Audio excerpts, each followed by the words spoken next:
Hi everyone, welcome to the Monday wrap.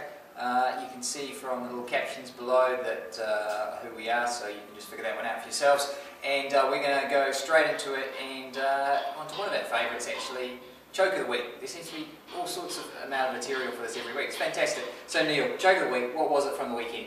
Joke of the Week this week spanning 2 days, Ian. So Kings played St Kentigern College on Saturday in the final game of the season in the secondary school competition.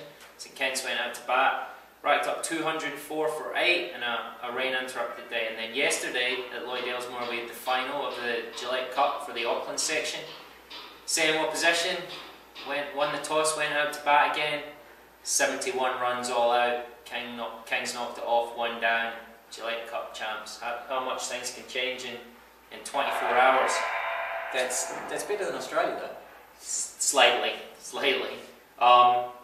But obviously that was poor performance of the week, Ian. But who were our top performers? Yeah, well, there's actually not as much competition this week because, as everybody knows, there was a fair bit of rain out there on Saturday, so not as much play as we would have liked. But the comeback king, we mentioned him last week. Darren Eckford has got to take it away, really. He picked up 5 for 77 to go with a 6 for 32. He got the previous week, and I was talking to him on the weekend. He just stepped off the plane prior to that first day, so an awesome performance, and one of those really top club cricketers that it's great to have back. Honourable mention just before we move on as well for Donovan Deeble, who picked up 6 for 45 for Bays, and their first innings win over Takapuna. So pretty good, but not quite good enough when somebody grabs 11 in a game. Right.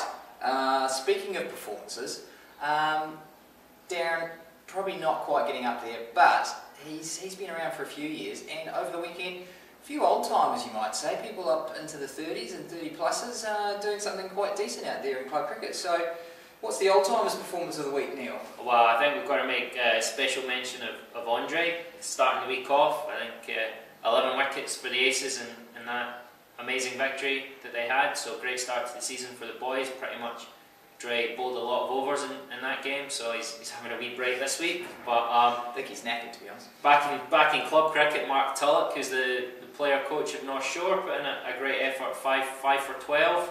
Well done, Mark, showing that coaches can go out there and walk the walk as well as talk the talk. So certainly showing them how it's done, isn't it? Yeah, definitely. But I mean, it's been a bit of a week for old timers, with Lauren Down, the youngest Hearts player in a while, being announced, and then on the flip side, in the men's team for the Aces, we've got a man approaching potentially the end of his career. He's 36 years young, as a Mahmood. Yeah, if you haven't caught up with it, he is the Aces' second overseas signing for the HRV Cup this summer. He scored about 1,500 test runs for Pakistan. He's scored something close to about 7,500 first-class runs in his career.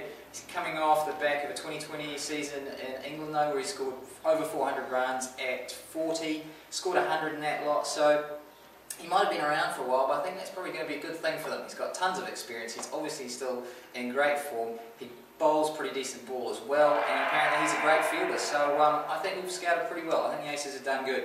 Age obviously doesn't matter, as Andre is proving, and I'm just rambling on. Age is nothing but a number. Exactly. So that is it for another week. Monday wrap, all done and dusted. We will catch you in a week's time. Thanks for watching. See you.